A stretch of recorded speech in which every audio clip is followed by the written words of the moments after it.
muvandimwe, nitwagera imana Jean de Dieu, nje mu mwanya mwiza wo kugira ngo twigane ijambo ry'Imana. Bibiliya, uwo ni umugambi w'iyicano aho uri kubona iki cyigisho. Icyo tugambiriye ni ukugira ngo abantu basobanukirwe n'ukuri kwa Bibiliya kutavangiye, tukareka Bibiliya ikisobanura, buri murongo ugasobanura uwundi, kugeza ubwo ubutunzi bwahishwe muri Bibiliya tubusobanukirwa. Ingingo tugiye kuganiraho muri uyu munsi, ntekereza ko ariyo ngingo n'ubundi twagombaga gutangiriraho. Ni ingingo ivuga ngo ibanga ry'imizingo ya kera. Ibanga ry'imizingo ya kera. Ese muri iyi topic iteye gutya turashaka kuvugamo iki? Bibiliya nicyo gitabo cyanditswe uhereye kera kose tugifite kugeza uyu munsi. Nubwo kera kitari Bibiliya nk'iyi ngiyi tubona, impapuro nk'izo dufite aka kanya, ariko amagambo arimo ni amagambo ya kera cyane. Iyi Bibiliya yararwanyijwe ku rugero ruhanitse. Hari igihe cyabayeho mu binyejana, uhereye mu kinyejana cya 4 ukageza mu kinyejana cya 18, Bibiliya irwanwa ndetse n'umuntu wayifatanwaga akicwa. Nyamara Bibiliya yararinzwe mu buryo bukomeye. Icyo ntekereza kandi mpamya ni uko yarinzwe n'ukuboko kw'Imana. Nuko Imana yakoresheje abantu kugira ngo Bibiliya irindwe kugeza uyu munsi. Nicyo gitabo cyashyizwe mu ndimi nyinshi kugeza ubu ngubu, indimi zirenga 2,000. Nicyo gitabo gisomwa n'abantu benshi cyane. Abantu benshi bafite Bibiliya mu ngo zabo, abandi bazifite muri telefone, abandi bazifite ahantu hagiye hatandukanye. Bibiliya ni igitabo gitangaje cyane, ni igitabo navuga ngo giteye ubwoba ukurikije ibitero bikomeye byakigabweho, kandi ukurikije n'uburyo cyangwa n'abita abanyabwenge n'abantu batandukanye. Ariko iki gitabo kigakomeza kubaho kurinda kugeza uyu munsi. Iki gitabo cyaranzwe mu Bufaransa kugeza ubwo Bibiliya zose zishyirwa hamwe ziratwikwa. Nyamara abanyabwenge, abo bafilozofe bo mu Bufaransa, bari basimbuje Bibiliya icyo bita reason, cyangwa se ibitekerezo by'umuntu. Bavuga ngo tugomba kuyoborwa n'ibitekerezo by'umuntu, umuntu agakora ibintu uko abyumva bitekereza. Basuzugura Bibiliya ku mugaragaro, iratwikwa, maze mu cyimbo cya Bibiliya no kuyoboka Imana babisimbuza umugore wa maraya, bamushyira i Paris. Abantu barasingiza, barahimbaza ngo barabohotse. Ariko mu iryo joro Bibiliya yahagaritswe, abantu 50,000 barishwe, kandi uhereye uwo munsi ibintu byabaye bibi cyane. Abantu bariyandaritse bakora ibintu biteye ubwoba, kuko bari bamaze kwibohora icyo nakwita ingoyi y'iki byanditswe byera byigisha. Hashize imyaka 3 n'igice, iyi Bibiliya yongeye gusubizwa ijambo n'inteko ishinga amategeko y'Ubufaransa, yongera gusubizwa abantu, maze abantu barahembuka. Ndatekereza ko bigutunguye, kuko nkubwiye ko impinduramatwara yabaye mu Bufaransa, icyo tuzi nka Revolution Française, yatewe nuko abantu bari baranze kwayiga ibyanditswe byera, bararetse Bibiliya, buri muntu wese ayobowe n'ubwenge bwe n'ibitekerezo bye. Muri uyu mwanya rero, iri jambo ryageragejwe imyaka n'imyaniko, niryo tugiye kuganiraho, turebe n'irihe banga ryibitseho. Iyo dusomye mu byanditswe byera, tureba mu gitabo, mu rwandiko Petero yanditse, igice cya 1 umurongo wa 20 na 21, aravuga ngo ariko mubanze kumenya yuko ari nta buhanuzi bwo mu byanditswe byera bubasha gusobanurwa uko umuntu wese yishakiye, kuko ari nta buhanuzi bwazanwe n'ubushake bw'umuntu, ahubwo abantu b'Imana bavugaga ibyavaga ku Mana bashoreye na Mwuka Wera. Kugeza uyu munsi abantu benshi ntabwo bemera ko ibyanditswe byera byanditswe n'Imana ubwayo, icyakoze ikoresheje ukuboko k'umuntu, ikamuhumekera, ikamubwira icyo agomba kwandika. Ariko iyo ufashe iri jambo ukaryiga witonze, ntabwo ubasha gushidikanya ko aya magambo Petero yanditse ari amagambo y'ukuri. Ntabwo ari umuntu ubwe wicaye ngo tuvuge umuhanuzi runaka yicaye yitekerereza ibintu abishyire hariya. Oya, ahubwo abantu bajyaga kwandika, nibyo kuko yanditswe n'abantu, ariko babanzaga guhumekerwamo na Mwuka w'Imana. Urwandiko Pawulo yandikiye Timoteyo, igice cya 3 umurongo wa 16 kugeza 17, haranditswe ngo ibyanditswe byera byose byahumetswe n'Imana, kandi bigira umumaro wo kwigisha umuntu no kumwemeza ibyaha bye, no kumutunganya, no kumuhanira gukiranuka, kugira ngo umuntu w'Imana be ashyitse afite ibimukwiriye byose, ngo akore imirimo myiza yose. Ijambo ry'Imana rirakomeye. Ijambo ry'Imana rifite ubushobozi bwo kwigisha umuntu. rifite ubushobozi bwo kwemeza umuntu ibyaha bye. Iri jambo niryo ryinjira muri gereza rikemeza umugororwa urimo ibyaha yakoze kandi yarabihakanye imbere y'inkiko, maze agatsindwa mu mutima we akavuga ati nyamara ibi byaha narabikoze, akabihamya. Iri jambo rifite ubushobozi bwo gukora ibyo bintu. Iri jambo rifite ubushobozi bwo kubohora umuntu ingoyi y'icyaha. Iri jambo rifite ubushobozi bwo kubohora umuntu mu kwikunda, mu kwanga abandi n'ibindi byose. Iri jambo rifite ubushobozi ngo ribereho kugira ngo rimutunganye, kugira ngo azakore imirimo myiza. Iri jambo riracyaha, rigahana umuntu, rikamwereka inzira y'agakiza, rikamwereka icyerekezo ashobora gufata. Ariko se ni ukubera iki Imana yahisemo gukoresha ubu buryo bwo kutwoherereza ijambo ryayo aho kugira ngo ize yivuganire natwe? Reka turebe mu Itangiriro igice cya 3 umurongo wa 9 kugeza uwa 10, twumva amagambo ahari. Uwiteka Imana ihamagara uwo mugabo, iramubaza iti urihe? Arayisubiza ati numvise imirindi yawe muri iyi ngobyi, ntinyishwa nuko nambaye ubusa ndihisha. Aha niho byatangiriye. Ubundi isi kiremwa, Imana yavuganaga n'abantu vizavi cyangwa se barebana. Imana yari hagati muri bo, igihe ishakiye yarazaga ikababwira icyo ishaka, bakaganira bagasabana. Ariko icyaha kimaze kuza, uyu muntu amaze gucumura, ntabwo ashoboye gutinyuka kujya imbere y'Imana. Ubwiza bw'Imana bwamubereye nk'umuriro ukongora, maze yihisha Imana.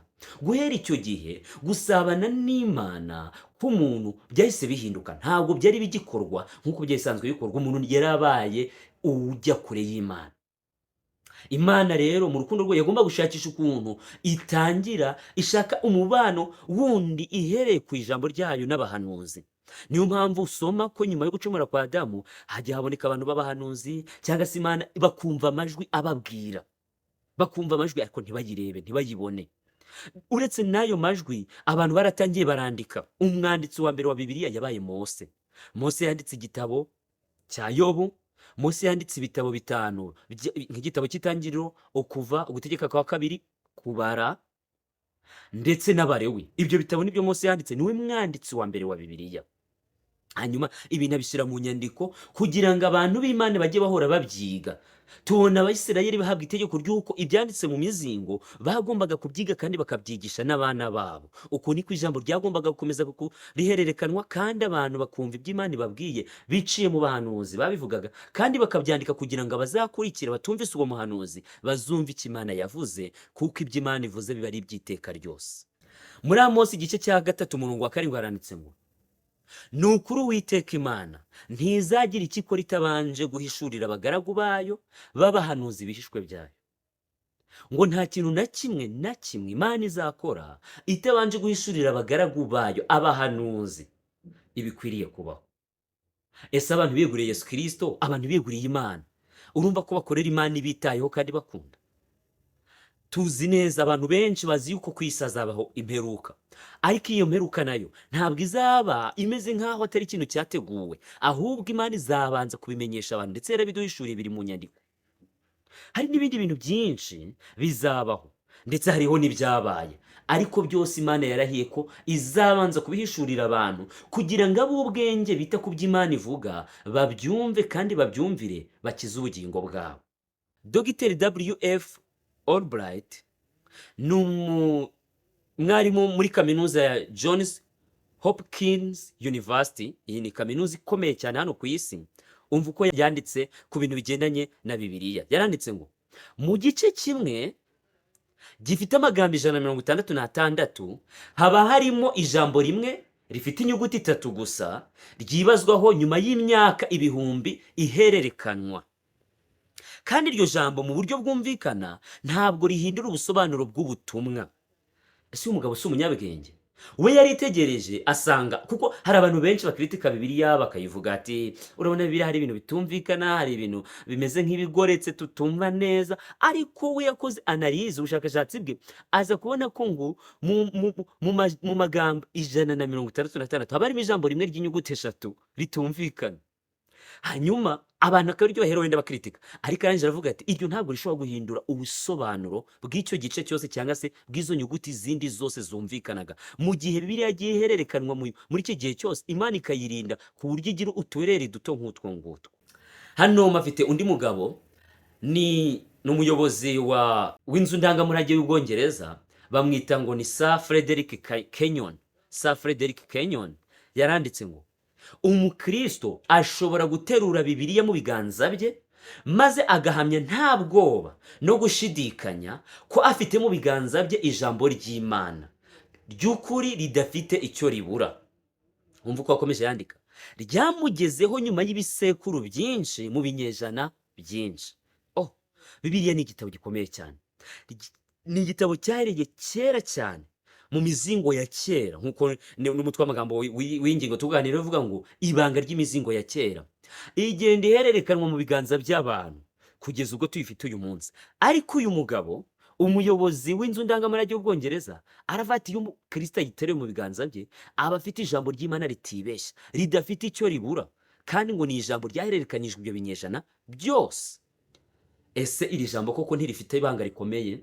Hagiye habaho abantu rero benshi bagiye bagaya Bibiliya, abantu barwanya Bibiliya batabyumva neza, cyane cyane abanyabwenge, abita abafilozofe, abantu bazi gutekereza, abantu bazi kwibwira, abantu bibwira ko bize amashuri menshi, nibo ba mbere bashidikanya Bibiliya. Murabizi nk'uyu munsi hari inyigisho zitwa inyigisho za evolution, zihakana irema, zigahakana ukuntu isi yabayeho no kubaho k'umuntu, ndetse n'ibindi byinshi, ukavuga ko umuntu yabayeho kubwihindagurika n'ibindi bintu byinshi. Nyamara izo ni inyigisho zigishwa no mu makaminuza, navuga ngo yose yo mu isi, hafi ya yose yo mu isi. Mu mashuri abana bakiri bato bakigishwa ko babayeho kubwihindagurika, hatabayeho igikorwa cy'Imana cyo kurema cyabaye mu minsi 6, hanyuma ku munsi wa 7 Imana ikaruhuka.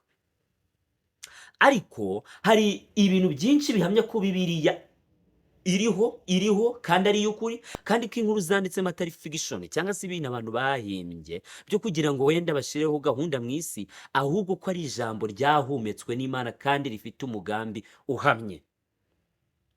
Nko mu mwaka w'1947 habayeho ubuvumbuzi bw'inyandiko za kera z'isezerano rya kera. Ubu buvumbuzi bwagenze gute? Ni umwana w'umubedwe wari umushumba, ngo yateye ibuye aho yararagiye, agiye kumva yumva ibintu biramenetse, yirukanka ajya kureba ibyamenetse, maze avumbura umuzingo w'inyandiko za kera cyane.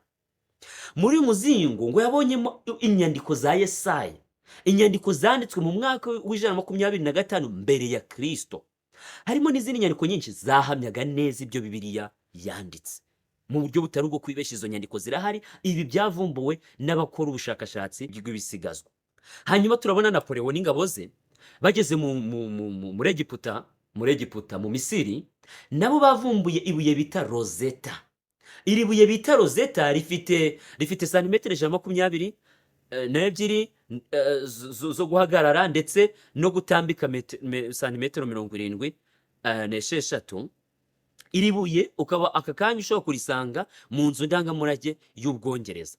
Kuri aya mabuye rero, nubwo aya mabuye yanditseho inyandiko z'abanyamisiri za kera, ndetse zisa nk'izitarumvikanaga igihe ryavumburwaga n'izi ngabo za Napoleon, mu mwaka w'1822 hari umuhanga w'umufaransa wari ukiri muto witwa John Francois Champollion, yagerageje gusoma ibyanditse kuri iri buye akoresheje nyine kwiga ururimi rwa kera rw'abanyamisiri. Ariko ikintu gitangaje ni uko izi nyandiko nazo zagaragaje guhuza neza 100% n'ibyo Bibiliya yigishije, ku buryo n'uyu munsi abashakashatsi bakomeje kugerageza gusoma ibintu byanditse kuri iryo buye, kandi bagenda babonamo ibintu byinshi bifite guhura neza n'iki byanditswe byera bivuga iyi Bibiliya. Kandi ari amabuye bagenda batoragura yagiye yandikwa mu icyo gihe n'abantu bariho icyo gihe, akavumburwa uyu munsi, kandi bagasanga ko Bibiliya nta kwibeshya ibintu yavuze birimo. Ubundi buvumbuzi nshaka kuvugaho kugira ngo wenda turusheho kwimbika, ni ubuvumbuzi bwakuwe ahantu bita Teri Mariduka. Ahantu bita Teri Mariduka ngo ni ahantu ho mu mujyi witwa Ebla, ho muri Siriya ya kera. Ahantu bita Ebla ho muri Siriya ya kera. Uyu ni umudugudu ngo wari utuwe n'abantu bagera kuri 300, kandi ngo wari umudugudu ukize cyane umeze neza. Hanyuma ngo mu ishuri ry'abanditsi byo mu mudugudu wa Ebla bahakuye inyandiko 14,000 bikorogoshowe mu mabuye y'ibumba, ngo kandi ngo aya mabuye aragenda bo bakoresha bagasanga ko yanditswe mu mwaka w'ibihumbi 2300 mbere ya Kristo, mu mwaka w'ibihumbi 2300 mbere ya Kristo. Ubu buvumbuzi rero bw'aya mabuye bwatumye Bibiliya ihabwa agaciro cyangwa se yererezwa, igaragazwa ko ari igitabo kitibesha mu buryo bukomeye. Mu buryo bwa mbere ni uko byagaragaye ko muri iyo myaka ya kera cyane, imyaka 2300 mbere ya Kristo, Imana yavuganaga n'abantu ihereye ko kominikasiyo y'inyandiko yatangiriye icyo gihe yabagaho. Ubwo isone ko na mbere yaho yabagaho, kandi icyo gihe ni mu myaka ya ba Mose n'indi myaka. Byose byagaragajwe n'aya mabuye bavumbuye. Icya kabiri nuko aya mabuye babonyeho amagambo yanditswe n'abo bantu ba kera avuga neza inkuru y'irema, avuga neza iby'irema, kuko urumva ni ibya kera cyane. Barabyizeraga bo kera, bizeraga ko irema ryabayeho kuko bafite n'ibihamya by'icyo gihe, kuko ni kera cyane, by'uko koko irema ryabayeho ndetse n'umwuzure. Uyu munsi hari abantu benshi bahakana umwuzure, ariko ibyo byose byabonwe kuri ayo mabuye, byemeranya neza n'icyo iri jambo ndi kubigisha ryigisha mu buryo butari ubwo kwibeshya. Uyu munsi iyo uvuze ngo isi ngo yarengewe n'amazi, ntabwo abantu babyemera. Iyo uvuze ko isi yaremwe, ntabwo abantu babyemera kuko bizera ibyihindagurika. Ariko aya mabuye araha nk'igihamya cy'uko mu icyo gihe cya kera, muri iyo myaka ya kera cyane, abantu bari bazi neza ko isi yaremwe ifite umuremyi, kandi bari bazi ko n'umwuzure wabaye. Ikintu cya gatatu ni uko kuri ayo mabuye babonyemo inkuru zivuga ibya Aburahamu, ibya Esawu, ibya Isirayeli ndetse na Sinayi. Dushobora kubivuga uyu munsi duti ubwoko bw'Imana bwavuye muri Egiputa bujya mu gihugu cy'i Kanani, bugera ku musozi Sinayi, aho Imana yatangiye amategeko. Abantu bakabifata nk'inkuru mpimbano, nk'inkuru zitabayeho, ibintu nk'ibyo. Ariko izi nyandiko za kera zo zirabyemeza ko ibyo bintu, ko Sinayi koko yariho, yabayeho, n'inkuru yayo iravugwa, Aburahamu yabayeho, Esawu yabayeho, Isirayeli yabayeho, ibintu byose nk'ibyo. Ikindi kintu cya kane gikomeye aya mabuye yahishuye, aya mabuye yagaragaje, yavuze iby'umudugudu wa Sodomu na Gomora. Ibi bintu biratangaje. Iyo tuvuze iby'umudugudu wa Sodomu na Gomora, abantu barashidikanya bati se ni gute, ntabwo ibyo bintu byaba byarabayeho gute, se byabaho? Ukumva yuko babifata nk'aho ari inkuru mpimbano n'ibintu bitagira agaciro, n'ibintu hari wenda bibereyeho kugira ngo hajyeho gahunda, abantu babeho mu bwoba n'ibindi byose. Ariko ni ibintu byabayeho. Isi y'icyo gihe, Sodomu y'icyo gihe irarimbuka. Ibi ngibi byabonwe muri izo nyandiko. Ntabwo ibi ngibi ari ibyo muri Bibiliya, ni muri izo nyandiko zihamya neza icyo Bibiliya yo yaravuze, twe dufite hano muri izi mpapuro. Ntagiye mu bintu byinshi, nawe wakora ubwawe bushakashatsi. Ku ruhande rumwe uzabona abahakanyi ndetse bariho no muri iki gihe bizera ibintu by'ihindagurika, bizera izindi nkuru zigiye zitandukanye zahimbwe n'abantu, zahimbwe n'abafilozofe babagira iki n'abandi bantu batemera rwose batemera iby'Imana, batemera ko na Bibiliya yabayeho, yanditswe n'Imana. Bavuga ati ibi ni ibintu byanditswe n'abantu, nta kandi gaciro bifite, nta mbaraga bifite. Abo uzababona. Ariko ku rundi ruhande nubishaka uzabona ibihamya ibihumbi byinshi bikwemeza ko Bibiliya ari ijambo ry'Imana, kandi ko ari ijambo rifite umugambi uhamye wo gukiza umunyabyaha. Muri Yesaya 43:9 kugeza ku 10 haranditse ngo mwibuke ibyabanje kubaho kera, kuko ari njye Mana nta yindi baho, ni njye Mana nta yindi duhwanye. Mpera mu itangiriro nkavuga iherezo, mpera no mu bihe bya kera nkavuga ibitarakorwa. Iyo niyo Mana turamya, iyo niyo Mana yaduhaye Bibiliya, ivuga ibitarakorwa. Niyo mpamvu muri Bibiliya harimo amateka y'ukuntu isi zarangira, nyamara ibyo ntibirakorwa. Niyo mpamvu muri Bibiliya harimo amateka y'ukuntu y'ibintu byabayeho kera, kandi byose bikaba bihuza neza n'uko ijambo ry'Imana rivuga. Niyo mpamvu Bibiliya ari iyo kwiringirwa, niyo muyobozi w'ubwoko bw'Imana, niyo muyobozi y'abantu bizera Imana kandi bayikunda. Muri Luka 24 ku murongo wa 44 kugeza wa 45 avuze ngo maze arababwira ati aya ni amagambo nababwiraga nkiri kumwe namwe, yuko ibyanditswe kuri njye byose mu mategeko ya Mose, mu mategeko yande ya Mose. Yesu hanatangiye kubaha referanse ku nyandiko za kera, ku byavuzwe kera, ku byakozwe kera mu nyandiko za Mose, mu byahanuwe muri Zaburi, biko byose bikwiriye gusohora. Maze abungura ubwenge ngo basobanukirwe n'ibyanditswe. Yavuze ngo ibyanditswe kuri njye byose, byanditswe mu nyandiko za Mose, muri za Zaburi no mu bandi bahanuzi, ko byose bigomba gusohora.